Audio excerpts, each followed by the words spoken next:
ఇది కేవలం సమాచారంగా మాత్రమే భావించండి. వైద్య నిపుణులను సంప్రదించండి.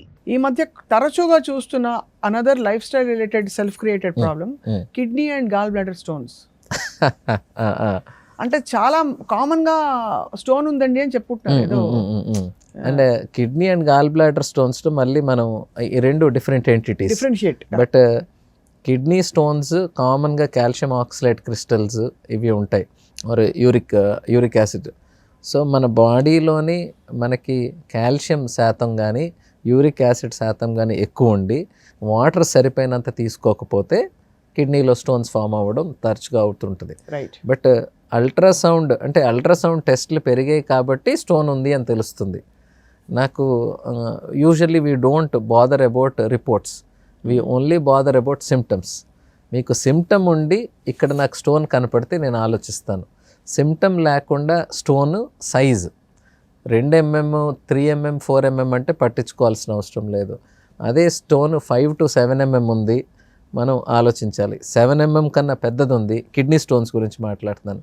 7 mm కన్నా పెద్దది ఉంది, డెఫినెట్గా అది బయటకు వచ్చే అవకాశం తక్కువ. కాబట్టి ఈరోజు నొప్పి లేదు, ఎప్పుడో ఒకసారి నొప్పి రావచ్చు, లేకపోతే మొత్తం మన పెల్విక్ యూరిట్రిక్ సిస్టమ్ని బ్లాక్ చేయొచ్చు, పైలోనెఫ్రైటిస్లో వెళ్ళొచ్చు. కాబట్టి దాని మీద మనం దృష్టి పెట్టుకోవాలి. అది గాల్ స్టోన్స్కి వచ్చే లోపల మళ్ళీ సైజెస్ ఆర్ డిఫరెంట్.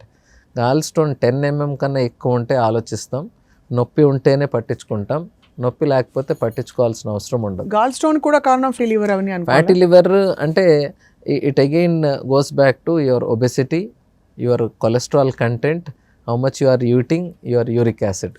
ఇప్పుడు వస్తున్న టెస్ట్ల లిస్ట్ లో ఈ యూరిక్ యాసిడ్ తర్వాత renal function test, liver function test కూడా కామన్ అయిపోయాయి.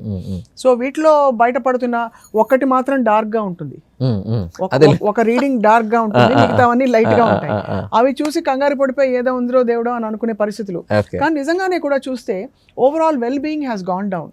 అంటే we are having to make a lot of effort to be well. అంటే యాక్చువల్లీ మనం వెల్ బీయింగ్ దగ్గరకు వచ్చే లోపల ఎవరిని బ్లేమ్ చేస్తాము? Is it not you who has to be blamed? So ప్రతి ఒక్కరు వాళ్ళ ఆరోగ్యం గురించి వాళ్ళు పట్టించుకోవాలి. మనం చేయాల్సింది చేయకుండా రిపోర్ట్లో వెల్ బీయింగ్ ఎత్తుక్కుంటే ఎక్కడొస్తుంది? So happiness, well being and health has to be programmed or defined by oneself. అది మీరు are you an ideal human being following the ideal things? అంటే మార్నింగ్ 6 గంటలకు లేచి యోగాలు ఏవో చేసుకొని, లేకపోతే you do some physical activity, have a timely breakfast and timely working hours and timely lunch and dinner, try to sleep at 10:30, tell me who will go wrong. మనం ఇవన్నీ పాటించకుండా మనం టెస్టులు చేసినప్పుడు రిపోర్ట్లో బ్రహ్మాండంగా ఉండాలనుకోవడం గ్రీడీనెస్. రైట్. అండ్ మీరు హైలైటెడ్ పాయింట్స్ గురించి అన్నారు ఈ హెల్త్ చెకప్స్లో.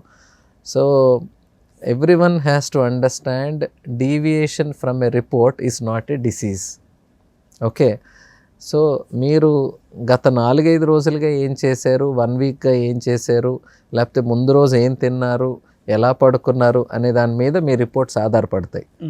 So there are certain reports which can be changed over a period of months to weeks.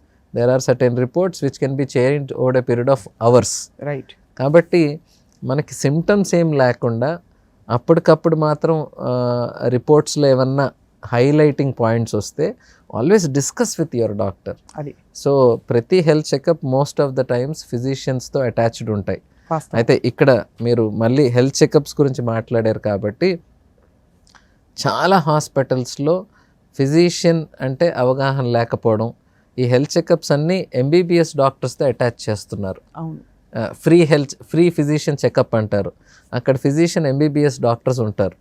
No, your health checkup has to be attached with a physician who specialized in internal medicine. So ఈ physician అనే word మళ్ళీ this is biggest scam or mafia happening in health care because of no regulations. MBBS వాళ్ళు physician అంటారు, MD internal medicine చేసిన వాళ్ళు physician అంటారు, homeopathy వాళ్ళు physician అంటారు. ఫిజిషియన్ అంటే ఎవరు? జనరల్ పబ్లిక్లో ఫిజిషియన్ అంటే a doctor who has done specialization in internal medicine after MBBS. అంటే MBBS తర్వాత 3 ఏళ్ళు స్పెషలైజేషన్ చేసిన వాళ్ళని మనం ఫిజిషియన్ అనుకుంటాం. రైట్. కానీ ఈ ఫిజిషియన్ అనే పదం వాడకం చాలా దుర్మార్గంగా దయానికంగా తయారైంది. అది అందుకని మీరు మీ హెల్త్ చెకప్ ఏ డాక్టర్ దగ్గర చూపించుకుంటున్నారు అనేది చాలా ఇంపార్టెంట్. రైట్. అండ్ రెండోది, బిఫోర్ హ్యావింగ్ కంప్లైంట్, మీకు సిమ్టమ్స్ లేకుండా డాక్టర్తో చర్చించకుండా డోంట్ కమ్ టు కంక్లూషన్స్. అది చాలా ఇంపార్టెంట్. ఎందుకంటే ఈ హెల్త్ చెకప్స్లో very very important thing is fatty liver. అల్ట్రాసౌండ్లో అందరికీ ఫ్యాటీ లివర్ అని ఉంటుందా? So the important statement is fat in the liver is not fatty liver. అర్థమైందా? అర్థమైంది. సో అల్ట్రాసౌండ్ అన్నిట్లో కూడా ఫ్యాట్ ఉంటుంది, మన బాడీ అంతా ఫ్యాట్ ఉంటుంది. ఎక్కువ ఫ్యాట్ ఉన్న వాళ్ళకి ఫ్యాటీ లివర్ అంటాం. సో ఫ్యాటీ లివర్ అనేది అల్ట్రాసౌండ్లో ఒక ఫైండింగ్ మాత్రమే. సో ఫ్యాటీ లివర్ అనే డిసీజ్ ఉంది అని చెప్పాలి అంటే దానికి ఫైబ్రో స్కాన్ చేయాలి, ఎల్ఎఫ్టీలో మీ ఎంజైమ్స్ ప్యాటర్న్ ఆల్టర్ అయి ఉండాలి, ఈకో టెక్స్చర్ ఆల్టర్ అయి ఉండాలి. కాబట్టి ఈ అల్ట్రాసౌండ్లో ఫ్యాటీ లివర్ చూసి కంగారు పడద్దు. రెండోది, యాక్చువల్లీ 3 నెలల క్రితం ఈ కంగారు ఎక్కువైపోతుందని ప్రపంచవ్యాప్తంగా ఈ ఫ్యాటీ లివర్ నామన్క్లేచరే తీసేశారు. So now it is called as MASLD, metabolic associated steatohepatitic liver disorder. ఆ ఫ్యాటీ లివర్ అనే పదం ఎత్తేసారు ఇంకా. సో జనాలు అయినా కూడా ఫ్యాటీ లివర్.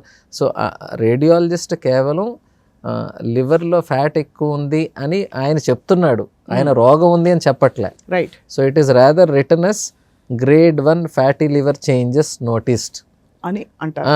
దాన్ని చదివి డాక్టర్ దగ్గరకు వెళ్లకుండానే ఫ్యాటీ లివర్ అని అనుకోవడం, ఫ్యాటీ లివర్ గురించి చదవడం, ఆ తర్వాత సూపర్ మార్కెట్కి వెళ్ళి ఫ్యాటీ లివర్ సంబంధించిన ఫుడ్ తెచ్చుకోవడం, ఈ గోళ్ళు ఎక్కువైపోయినాయి. అది